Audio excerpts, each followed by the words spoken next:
சென்னை பெண்ணை டிஜிட்டல் அரட் செய்திருப்பதாக மிரட்டி 1.18 கோடியை சைபர் கிரிமினல்கள் பறித்துள்ளனர்.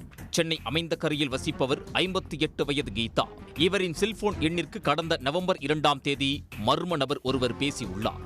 ஃபெடெக்ஸ் கூரியர் நிறுவனத்திலிருந்து பேசுவதாக தெரிவித்த அவர், நீங்கள் அனுப்பிய பார்சல் ஒன்றில் போதைப் பொருள் உள்ளது. அது தொடர்பாக மும்பை குற்றப்பிரிவு காவல் நிலையத்தில் புகார் அளித்துள்ளோம். அவர்கள் உங்களிடம் விசாரிப்பார்கள், இணைப்பில் இருக்கவும் என கூறியுள்ளார். அதன்பின் பேசிய மர்ம நபர், உங்கள் பெயர் மற்றும் ஆதார் எண்ணை பயன்படுத்தி முகமது இஸ்மாயில் நவாப் என்பவர் 3 வங்கிக் கணக்குகளை துவக்கியுள்ளார்.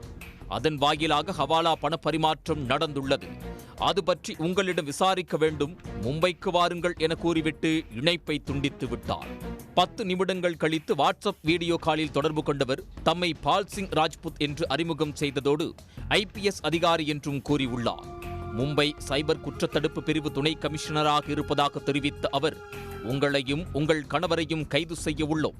நீங்கள் போதைப் பொருட்கள் கடத்தல் மற்றும் சட்டவிரோத பணப்பரிமாற்றத்தில் ஈடுபடவில்லை என்பதை நிரூபிக்க உங்களுக்கு ஒரு வாய்ப்பு தருகிறோம். நாங்கள் தெரிவிக்கும் வங்கி கணக்கிற்கு பணம் அனுப்புங்கள்.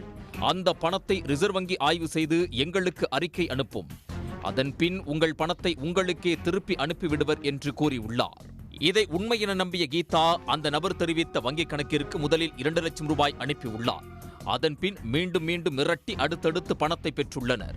6 நாட்கள் கீதாவை தங்கள் பிடியில் வைத்து அவரிடமிருந்து 1,18 லட்சம் ரூபாயை சுருட்டினர்.